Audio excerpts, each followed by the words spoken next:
പുറപ്പാട് പുസ്തകം 26 അധ്യായം.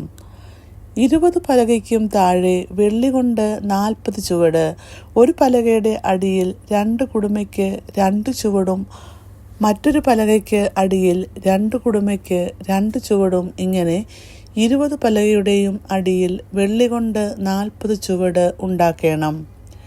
തിരുനിവാസത്തിൻ്റെ മറുപുറത്ത് വടക്ക് വശത്ത് 20 പലകയും, ഒരു പലകയുടെ താഴെ 2 ചുവട്, മറ്റു പലകയുടെ താഴെ 2 ചുവട്, ഇങ്ങനെ അവയ്ക്ക് 40 വെള്ളിച്ചുവടും ഉണ്ടാക്കണം.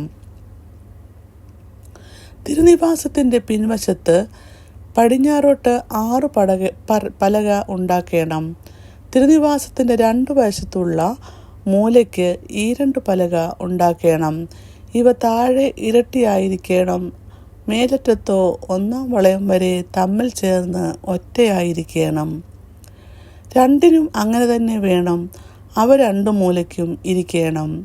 ഇങ്ങനെ 8 പലകയും അവയുടെ വെള്ളിച്ചുവട്, ഒരു പലകയുടെ അടിയിൽ 2 ചുവട്, മറ്റൊരു പലകയുടെ അടിയിൽ 2 ചുവട്, ഇങ്ങനെ 16 വെള്ളിച്ചുവടും വേണം.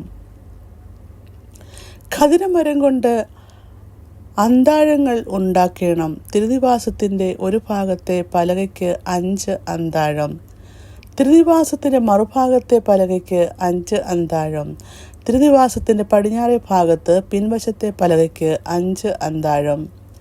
നടുവിലത്തെ അന്താഴം പലകയുടെ നടുവിൽ ഒരറ്റത്തു നിന്നും മറ്റേ അറ്റത്തോളം ചെല്ലുന്നതായിരിക്കണം.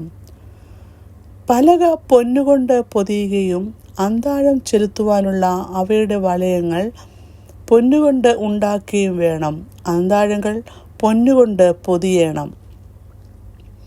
അങ്ങനെ പർവ്വതത്തിൽ വെച്ച് കാണിച്ചു തന്ന പ്രമാണപ്രകാരം നീ തിരുനിവാസം നിവർത്തിത്തേണം.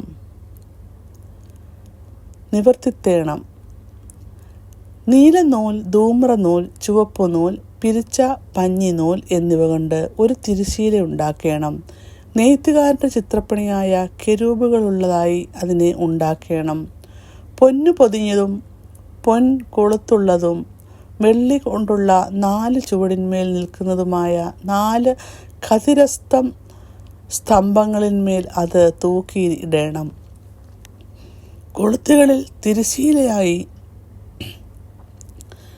തിരശ്ശീല തൂക്കി സാക്ഷ്യപ്പെട്ടകം തിരശ്ശീലയ്ക്കകത്ത് കൊണ്ടുചെന്ന് വയ്ക്കണം.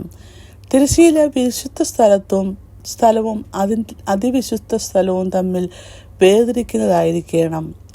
അതിവിശുദ്ധ സ്ഥലത്ത് സാക്ഷ്യപ്പെട്ടകത്തിൻ മീതെ കൃപാസനം വയ്ക്കണം. തിരശ്ശീലയുടെ പുറമെ മേശയ്ക്ക് എതിരെ തിരുനിവാസത്തിൻ്റെ തെക്കുഭാഗത്ത് നിലവിളക്കും വയ്ക്കണം.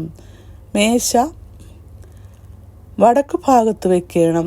നീലനൂൽ, ധൂമ്രനൂൽ, ചുവപ്പുനൂൽ, പിരിച്ച പഞ്ഞിനൂൽ എന്നിവ കൊണ്ട് ചിത്രത്തയ്യൽ പണിയായ ഒരു മറയും കൂടാരത്തിൻ്റെ വാതിലിന് ഉണ്ടാക്കണം.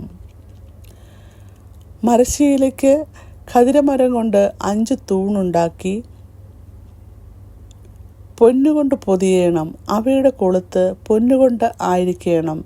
അവയ്ക്ക് താമ്രം കൊണ്ട് 5 ചുവടും വാർപ്പിക്കണം. ഇങ്ങനെ 26 അധ്യായം അവസാനിക്കുന്നു.